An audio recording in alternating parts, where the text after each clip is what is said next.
Welcome, everybody back to Friar Talk. Hope you guys are having good nights outside of the Padres bullpen disaster. We're going to be getting into that tonight. Going to be answering all your questions, talking about some of the approaches at the plate at the end of the game. I know people are frustrated with that. I would say the thing that I'm most frustrated with is the bullpen, though. Just because, one, I didn't have a ton of faith, and we were talking about this right before we got on, but I didn't have a ton of faith in the Padres lineup without Tatis. And now we're looking at it, and it's like the bullpen is the weak part. Outside of the starters, I thought that was probably going to be one of the bigger strengths for this team. So, Isaac, what was like the biggest letdown in this game for you? So right before the second game, I sent a text to you guys and it said bullpen might cost us next game. That was at 126 and the game started at 210. Nonetheless, the bullpen cost us the game. It was just so easy to tell, especially because a lot of our high-profile arms went in the first game. I saw it coming. It's just a matter of Tim Hill has been horrendous. I love Tim Hill. I really do like Tim Hill. But he's been horrendous. Craig Stammen continues to be so bad that he's been a DFA candidate. I don't know why he hasn't been brought up more as a DFA candidate for the past couple of years, but he's been horrendous. And Dinelson Lamet, I feel like we might start to see the end of Dinelson Lamet. Now, who knows if it's because he transferred to a bullpen role? His arm is clearly cooked. His location isn't there. Nothing is there lately for Dinelson Lamet. I don't really know what it is, obviously, other than his injury that has been bothering him since 2020. But other than that, I don't know. I don't know what's wrong with him. And you shouldn't be losing a game where you're up 5-2 or 3-0. Right now the Padres have the third most runs in baseball. The starting rotation is top 7 right now in baseball. The bullpen is one of the 5 worst bullpens in baseball.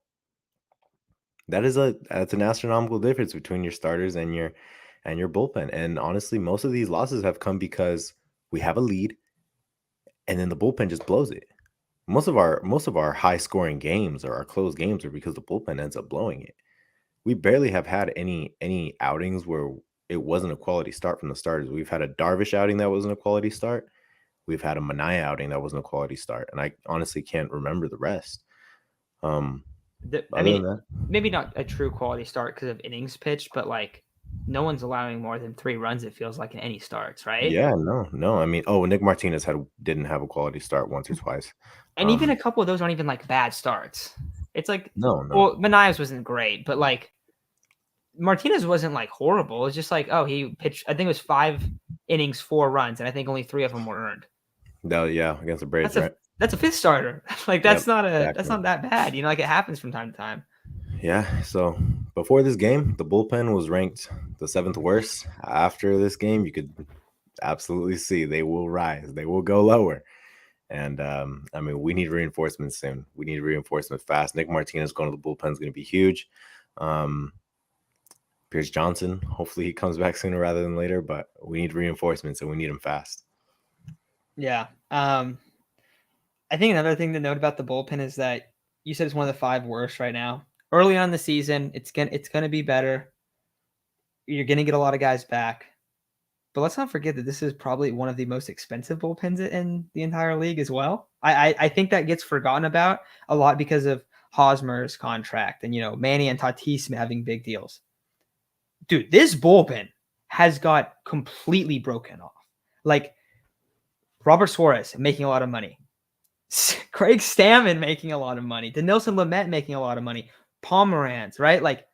There are so many guys that are making a lot of money. So, yeah, I know we were talking about in airtime, Jaron, you brought up, hey, we haven't seen Lamet since April 27th. He brought that up. And then we saw him tonight. And we saw why we haven't seen Lamet since April 27th. One thing I want to say about Dinelson Lamet, because we've been massive Dinelson Lamet fans, and it feels like his time is going to be coming to an end soon. It feels inevitable. I think he looks absolutely cooked. Chase isn't here today, but he said Lamet looks broken, and he does look broken. He looks bad. If this is Dinelson Lamet's last appearance as a Padre, I think that is so sad. I think that is absolutely terrible because of all the promise he had, and basically because his elbow got shot out because he didn't I think the biggest aspect of that because he didn't get Tommy John. Maybe it's not as good. Maybe he takes a while. He would already be back. He'd be back with Clev right now. He'd be in the same spot. Look at how Clev looked earlier. Not the best, but you can see he's still going to be a solid player. Like he's still going to be good.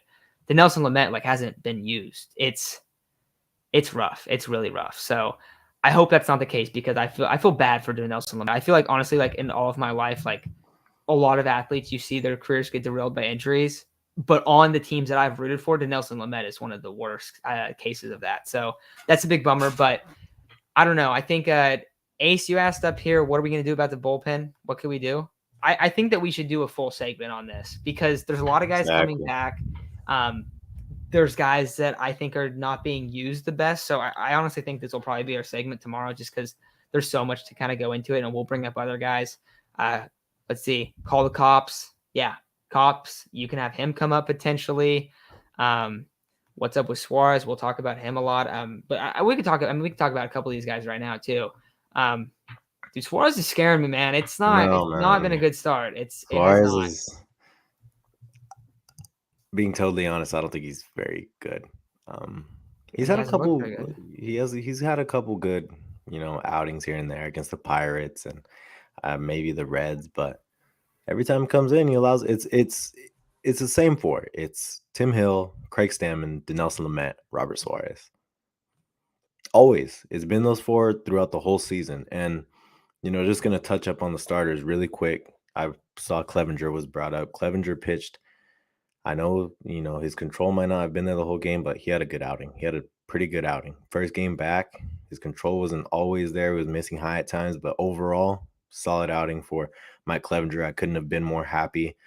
Same thing for Mackenzie Gore. He only had 4 swings and misses throughout the game. I believe he only had 1 or 2 strikeouts, and but got a lot of soft contact and eventually got, 5 1/3? Got 5 1/3 out of him. So we got 4 2/3 out of Clev, 5 1/3 out of Gore.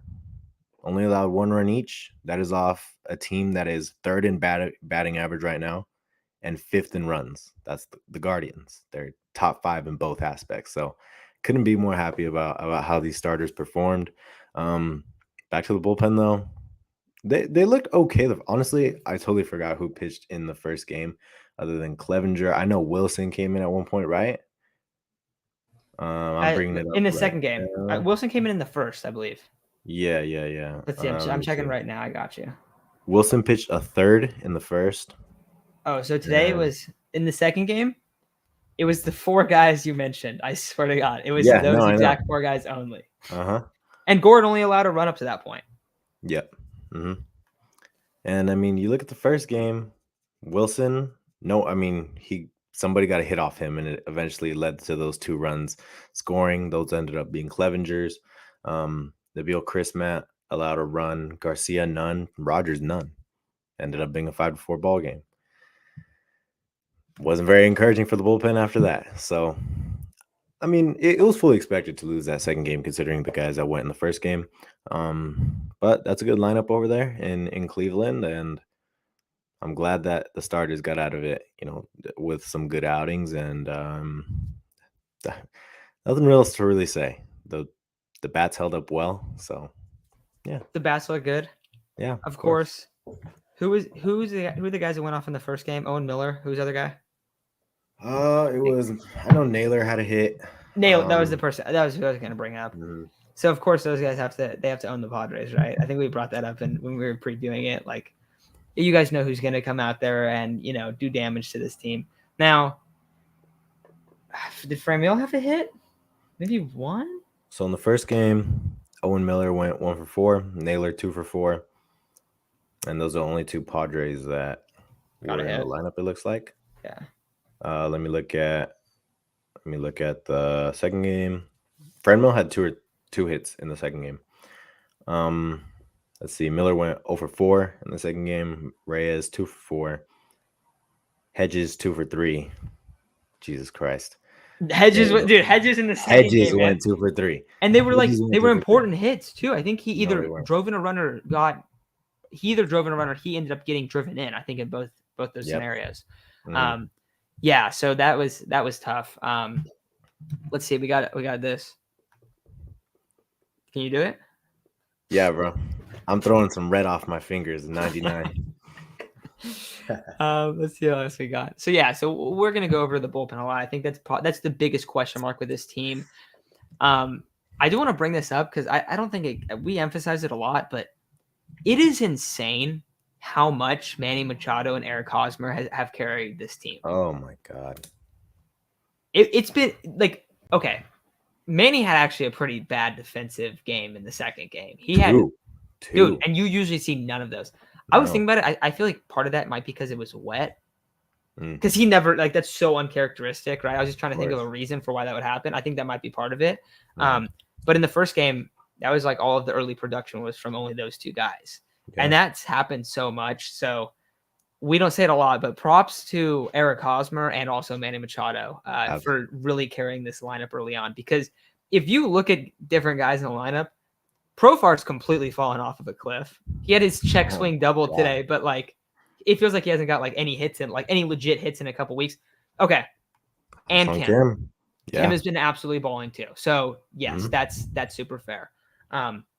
But dude, like the line, I started thinking about this because I brought like the bullpen has been the glaring spot, but like the lineup is concerning, right? Like it is like they're putting up runs, but it's two guys playing out of their minds right now. So I think a lot of people are going to bounce back. I mean, you look at some of the guys' numbers; they're like awful, like absolutely terrible, and that will improve inevitably yeah. because people are going to go back to the median. But I don't know. Yeah. How do you feel about the glaring holes in the lineup right now? So it's important. I think to me, it's important to remember that offense is down altogether in the league. I mean, altogether, significantly. You look at the Padres right now, their team OPS is 693. Last year or the year before, that might rank bottom 15. They rank 14th in OPS with a 693 OPS. That's crazy. Um, you look from top to bottom, Trent Grisham, we thought he was going to heat up after those two Pirates games, and he comes today and he doesn't show. He doesn't show. He might have had a hit, maybe, I think.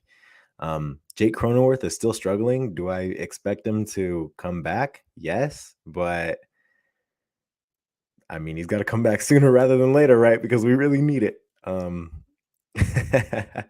Manny Machado stays doing his thing. Best third baseman in baseball. As of right now, best player in baseball. Highest WAR in baseball. Jerickson Profar. I appreciate you bringing it up, Jaron, but 4 for his last 42. I mean, you got to move him down in the lineup at this point. You can't keep batting him cleanup. You got to put him at 6 or 7. That's where he was doing good at the beginning of the season, right? So I mean, Dude, he's been a huge hole in the fourth no, spot. It's been bad. he's been a huge hole, and I feel like if you you got to put him back to where he was succeeding. I think that's your best bet. I'm just trying to Only remember the 5 lineup. hits, Lizzie. Yeah, who's There's been such a lack of no, yeah, production. and if 5 you hits. look at What in the first game? if you look at 6. yeah, exactly. You look at the Padres batting average right now, 229, 19th in baseball. So it's not like they're that's pretty bad. 229 as an average is not very good, but It's just hilarious. 229 isn't it's not bad, but it's not good. They're just manufacturing runs. They're hitting with timely hitting is pretty much going in the Padres' favor right now, which is a really good thing. We brought up that last year that didn't happen too much, and this year it's happening at a quite frequent, damn it, rate. And so I don't know. Eric Hosmer stays doing his thing. Also, one of the top 5 players in baseball as we speak right now. Who batted 6? I want everyone to take a guess in the comments because I looked it up earlier because I was thinking, dude, our catchers do not hit, right? And so I checked the averages. It can't Alfaro's be. batting. Sorry, go ahead. Alfaro's batting 220. Nola's batting 214, and I thought, damn, that's got to be one of the lowest in baseball. Matt, where do you think that ranks? That's what I was about. No, I started to interrupt you because I was about to say this. I was going to be like, dude, it can't be that bad because we looked at catchers in the offseason and catchers are horrible. I'm going to say it's way too high. I'm going to say it's top 6. No, so outrageous. No, as a collective, they're batting. It's like 12th or 14th, but okay. that's better than I thought it would be. Yeah, because no, well, you hear the average and you're like, oh, it's gonna be bottom 10. yeah, right I now, the only reason I had it that high is because I was thinking about it, and most catchers play like 3/5 of the time, starters, right? yeah, 3/5 mhm, to like, I don't know, like maybe like 66, like 2/3, right? mhm, But usually backup catchers are so much worse than the yes, starters. And we were mhm, looking at starting catcher offensive numbers, and it was so bad. So I was like, because Alfaro's a very, like early on, has been a very high end backup catcher. yeah, absolutely. And the worst batting average in terms of catchers as a unit is .074 from the Boston Red Sox. So, yeah, but I mean, the catchers are fine. They're catching really well, and I mean, obviously, they're hitting a lot better than I thought they would be. Um, but overall, this lineup it's better than I thought. In terms of average, absolutely not. In terms of power hitting, still no. But to everybody's surprise, they are the third best offense in baseball in terms of scoring runs. And do I expect that to keep up? No. They're doing this a bunch against a bunch of easy teams. And I mean, but let's be real. The whole season we've stated they got to take advantage of these easy teams, and they're doing that. So happy with it. Yeah, and also like there's guys that are gonna improve a lot. Like if we go through the offensive numbers, okay, Manny, shit, maybe Manny can keep this up. That'd be something, wouldn't it? That'd be. I mean, I bet him MVP this year, so I'm hoping he keeps it up because if he You bet. does, I mean, he's taking it home. Yep. So Manny's, I mean, absolutely balling. Jake's hitting 207 with a 661 on base percentage. I'll put $100 million. I don't have $100 million. I would put $100 million that he's going to significantly improve by the end of the year. Yeah. Trent Grisham, 165, 530. He's probably one of the guys I am most concerned about, and I still expect that to drastically improve because that's awful. Hosmer balling out of his mind. Jurickson, that's good, but he needs to hit a little higher average. He's hitting like 180 right now. Yep. It's mostly just because he's so up and down. Nola's hitting 217, not getting on base a ton. His career numbers are way better than that.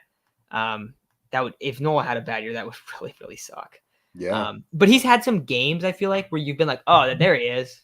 He had 3 hits today, or he hit like had 2 hits and had 2 sacrifices or whatever it is. So Yeah. yeah, I mean, he should be better. Ha-Seong Kim has been absolutely awesome. Yeah. Myers been terrible. Voit has been okay. I saw a lot of people are like, don't think Voit is going to be good. Luke Voigt's career numbers are like twice of the numbers that he currently has, guys. So like, it's not like he's gonna consistently be a guy that's hitting 150 with a 500 OPS. His career numbers are mid 800 OPS, hits for a ton of slugging. Like he's going to be better. He will be better. So I'm not super concerned about the holes. Also, we get this guy Fernando Tatis back in hopefully a few weeks. So that should help a little bit. I heard that guy was pretty good. It seems like the Padres do better with him, right? Yeah, definitely. Um, and so today I was listening to the Guardians. Dude, oh my god, I keep wanting to say Indians. You guys know how hard it is to say Guardians? It's so difficult. And so the Guardians broadcast today was talking about what's going to happen with when Fernando Tatis comes back because Machado's not moving. Hosmer is playing out of his mind. Cronenworth needs somewhere to play. Kim is balling out of his mind. Like, what's going to happen? And they keep bringing up, oh, well, maybe he can play outfield. Not happening. He's not playing outfield. Then they said, well, why can't he DH? You are much more likely to see Eric Hosmer be the DH, Cronenworth slide over to first, Kim slide over to second, than Tatis DHing. But the main point that they took out of that I took out of this, is that it's a great problem to have. It's one of the best problems to have in baseball when you have too many good players and you don't know where to slide them in. So that's another great thing. We're gonna have some reinforcements, and I understand we got back one today, Mike Clevenger, and I was happy with his outing, as I said earlier. But we need more reinforcements. We need bullpen reinforcements so bad, and we need them soon because Jesus Christ, it's felt like so many times that this bullpen's blown it already. Yeah. So you talk about kind of the issue with the infield. why does Cronenworth not slide to left? Ah, Why? that's just it's just because it's a lot easier to slide someone over like Tatis, but you're not going to do it because Cronenworth, he's got a meh arm, meh. But left, you can have him on. You can I have a wouldn't meh move him arm. to right. I wouldn't move him to right. But like, Profar has fared out there well defensively. It's just hard to get Crone out of the. It is so hard to get Crone out of the infield because he provides you a lot of value at second defensively. When you slide him to first, that is like having such you have such an amazing athlete at first that it is almost hard to argue like you have to have him at first, or you got to have him in the infield because he's a great athlete and he covers a lot of ground down there. And we're gonna trade for an outfield bat. I'm pretty convinced we're gonna go get Joey Gallo. I saw people talking about Gallo in here. I wanted to bring that up too. Yeah. Okay. One, I've talked about this in a live stream before. I think it was the last one. Joey Gallo he will be a Padre at one point. If AJ Preller is the GM, he will be a Padre, or he will go to wherever AJ Preller goes. I don't want Joey Gallo to be a Padre. Nope. It could work out if you use him the right way, but like you have to use him perfectly. And I get that his overall numbers are usually pretty good, but me and one of my friends, we went to a Yankees Red Sox game a while back. If you guys don't know, I live in New York, so don't get to see like any Padre games, sadly. But we went to a Yankees Red Sox game, and we're watching the game, and we're just like, we're just like, dude, like Gallo looks horrible. Like he looks so bad. He had like a bad fielding play too. And we started looking up like his career WAR and stuff because like it feels like Gallo's always been the same guy, right? Like it feels like it's not like anything new. But we're going through and we're just like, dude, this guy is so bad. Like yes, he has value, but he just looks like he doesn't play baseball well. And then I was like, dude, you know what's crazy? I guarantee you that advanced metrics and stuff have him as a significantly better player than Alex Verdugo. Dude. We look it up and he's way better. And the whole time we're watching it and we're like, Verdugo is better at the sport of baseball. Yes, right? Verdugo's like better than Gallo. Yes. Yes. So it's just tough, dude, because like, yeah, the numbers say like, yeah, Gallo's gonna provide a lot of value, but like it just feels like he's not that good, right? Like no, because I mean, during his Rangers days, he was providing some great defense. I don't know about now, but he was. And the problem with him is that for everyone that gets mad at how often Trent Grisham strikes out, or Luke Voigt strikes out, or any of the guys in our lineup that strikes out. Believe it or not, there's a guy in baseball that there's plenty of guys in baseball that strike out a lot more than them. Joey Gallo has been for years, always has been one of the guys that strikes out has one of the highest strikeout percentages in baseball. So, I mean, that doesn't fix our I truly don't believe that fixes our lineup. Imagine how many runners are going to get left on base because this dude strikes out. Like, yeah, you'll get your home run here and there, and you'll get your double, and you'll get your cool play. But truly, for the amount you're going to give up for Joey Gallo, is it worth it? I don't think so. You had to give up the number 8 prospect in your organization to get Luke Voigt, and Joey Gallo's thought of a lot higher than Joey Gallo, or than Luke Voigt. Sorry, Joey Gallo's thought of a lot higher than Luke Voigt. Probably have to give up Hassel. Anybody want to give up Hassel? He's doing great in single A or in single A, double A, wherever he's in right now. You think it would cost that much? I do. Maybe. He's in a contract year though. Oh yeah, that's true. Oh yeah, no, Jaron. I wasn't trying to defend Grisham in any way. I was just saying, I trust me. I get mad at how often he strikes out too. But I can acknowledge that I will be more mad if Joey Gallo's in the lineup. But yeah, man. I mean, I don't know. I feel like Gallo will also become a Padre, whether it be at the deadline or after this year, and I hate it. That would really, really annoy me. Yeah. I see people talking about Verdugo. I see people talking about Emmanuel Claus. Gil brings him up. Dude, we brought him up when we were going over all those trades. Dude, this one he is so good, dude. He's a really, really good pitcher. Dude, he went on the mound today. 100, 100, 100, 100, 100. Dude, just crazy. Nasty pitches down the pipe to Manny. Yeah. Oh, yeah. Dude, it was It was kind of brutal. Yeah, it was. Let's see what else we got. We got here. Um, talking about trades, Verdugo, Benintendi, Stammen for Gallo straight up. I got one. Could you trade multiple relievers for an outfielder? Do you think there's a bullpen that is like really bad for a contending team that maybe they could try to swap a couple guys for? Because the Let's see. Padres have a bunch of guys that make a lot of money. Let's see. I'll look at some bullpen ERAs right now. You can go ahead and There's also a trade that I'm looking at here too. I'm seeing how it works. Give me 1 second. I'm calculating it over here.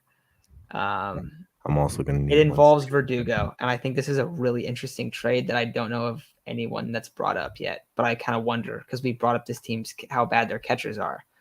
So the Red Sox catchers are terrible, right? horrendous. Could the Padres trade Luis Campusano, and maybe you attach a bullpen arm there for Verdugo? Or does that not make any sense? No, it makes sense. It all depends on how ready Campusano is. That's a tough pill to swallow because, I mean, it's Campusano and we know his hitting upside, but at the same time, if all your outfielders are hitting under 200 right now, especially, I mean, you got to do something about it. Whether it be giving up, especially because your rotation right now is the best it has. I mean, the best I can ever remember it. Yeah, that maybe, yeah, you got to add something in there, but of course they would add another prospect or something like that, and Trying to you think of can't, who you could add. you gotta, the whole lineup needs protection, meaning you can't really rely on just a couple guys to keep producing runs. It's not going to work that way. You need a more well-rounded lineup, and right now this Padres outfield is not providing it. Trent Grisham, I've said it multiple times, that's somebody that we all expected to have some sort of breakout / bounce back. Yeah, training for Kyle Lewis, I was actually on board with that, but I mean, I don't know what's going on with him. Can't be Lament and Hill for Verdugo. I mean, see, now when you do that, if you were to do that, you would have to go out and you might actually have to get some bullpen arms. Not because you need a high value bullpen arm, but you do need bullpen depth. Bullpen depth. You need depth throughout the whole Cops. rotation. Yeah, Bring Cops is Cops one. in. I know. Yeah. Also, Cops. Yeah. did you see who was it that pitched? Been pitching well. I don't know why I'm blanking on his name, dude. Oh, Reese Kinnear. Apparently he's been Oh, looking he's in pretty good. Also, Triple A. yeah, I think so. Yeah. Also, I know this was brought up by Gil. Gil brought up that Ryan Weathers looked really good today. Did you see that? He did. Yeah, I think He he threw threw 7 innings. 7 innings. Yeah. I think he allowed a run. He had a really, really good game. So that's and he's actually, I don't know if you've been paying attention to his numbers. I checked it like a couple weeks ago because you remember how bad his start was, where it was like, dude, what happened to him, right? Horrendous. Yeah. He's been getting significantly, like consistently improving. So Yeah. that's a good sign. That's a really good sign. Yeah. That'd be good to get in our bullpen. Yeah, I would like that. Who is it? You said Kyle Lewis. That'd be interesting. Mm-hmm. Yeah, I think there's some bullpen guys in the minors. Also, like, I really wonder, like, if because this is gonna happen really soon. I mean, it could kind of. Is it happening already? Is Nick Martinez still gonna technically be in the rotation? No. Because Clef's back, right? Like that's Yeah. it. That's six. Clef threw almost 100 pitches today, bro. Dude, that was He is surprising. back. He is back. Like when his control is there, he'll be back. But let's check out. I'm gonna check out who's So like, yeah, Martinez is pitching tomorrow. Martinez is pitching tomorrow. That's weird. Sharon asks, "Where's Chase?" I think Chase is cooking dinner right now. He has to cook dinner for his whole house once a week, and I believe it's on Wednesday. It is on Wednesdays. Yeah, that's where Chase is. Yeah. Let's see. We just need someone who won't flop when traded to us. True. That would be nice. No, we got one. We got Cronengod. Musgrove. Fernando. There's some big ones. Manaya's doing good so far. Darvish is doing good so far. The starters look so good. Exactly.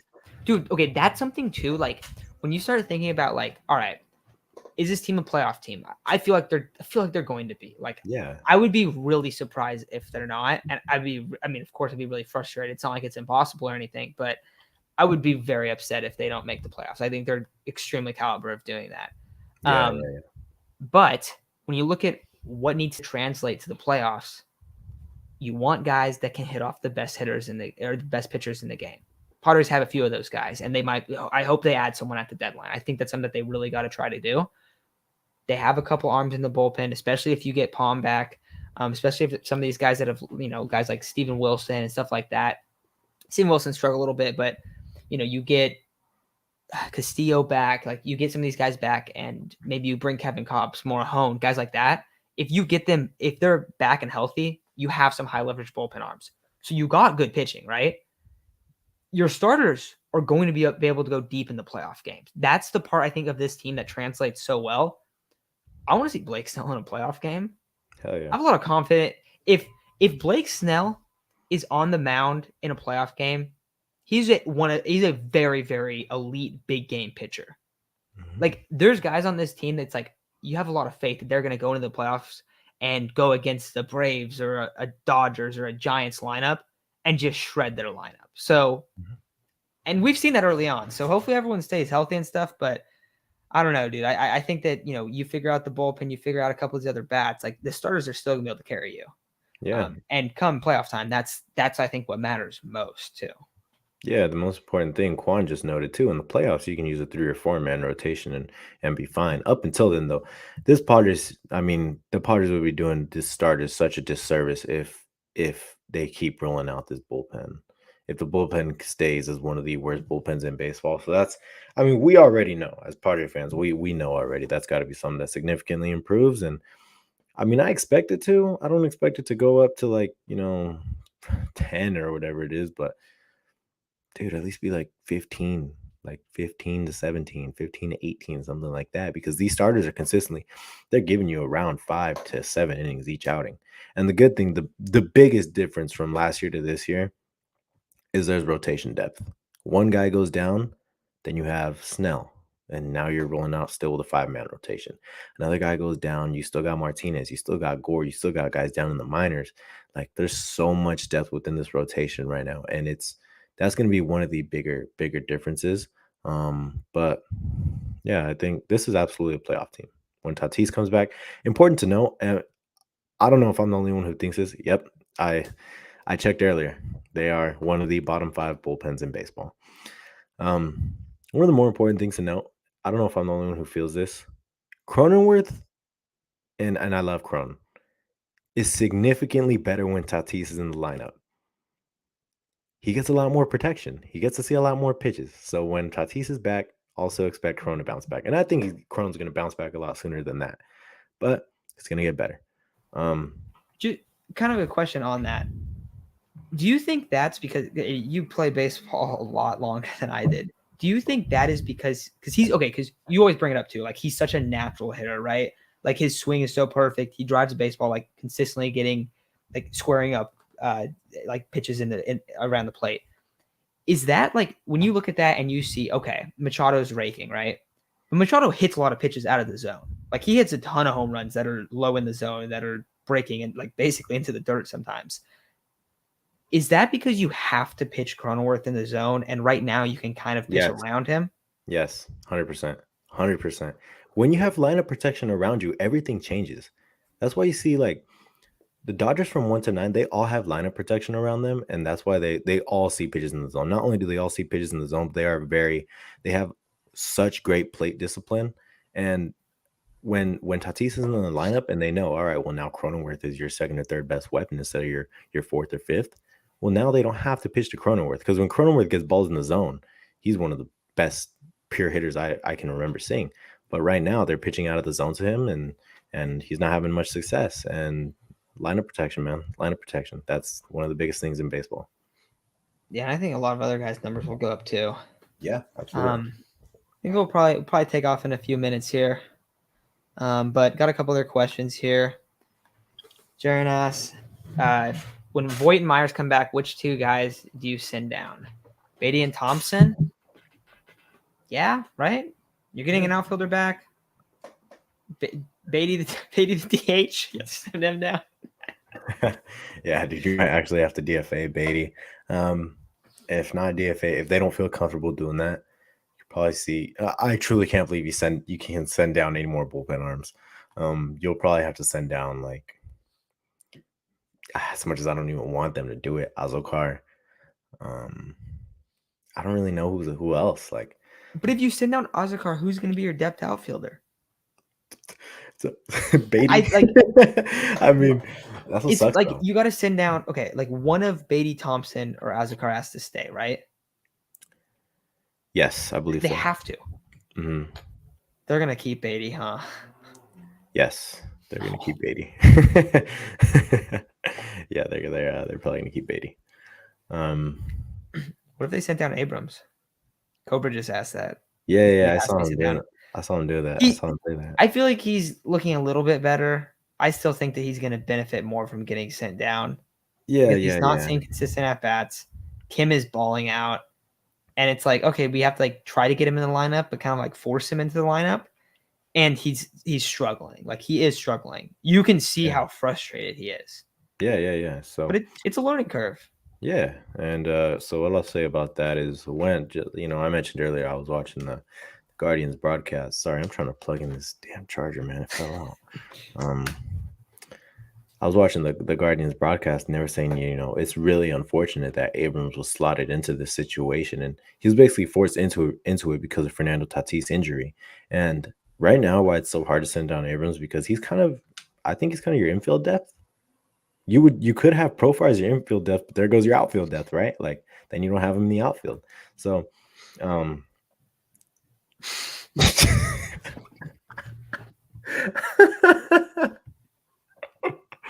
it wasn't me, bro. I promise. Um, but yeah, man.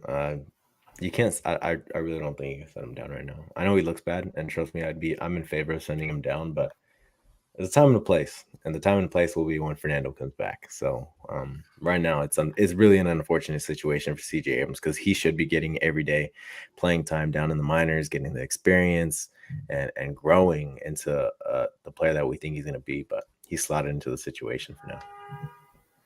That Yeah. is such a funny comment. That is one of the best comments on Friday. I was gonna say not for Eric. I'm sorry, Eric, about what happened, I'm but sorry that happened, bro. Yeah, I'm sorry. that was a pretty hilarious comment. All right. What do we got? Anything else we want to say before we take off? Um, yeah, if you guys have any last questions, let's talk about it. It wasn't me, bro. I promise. Okay. I got one. Final thing that we can end off on. Mm. When Fernando's back, and we might have to talk a lot more about this. Is he your leadoff hitter? Yes or no? Yes. You know how much I want him at leadoff. I agree. I'm rocking with yes. I was always against it. I like him at leadoff, bro. Like it's something about like, oh, Fernando Tatis is leading off the baseball game. I think it adds a lot. I think it's a very positive thing.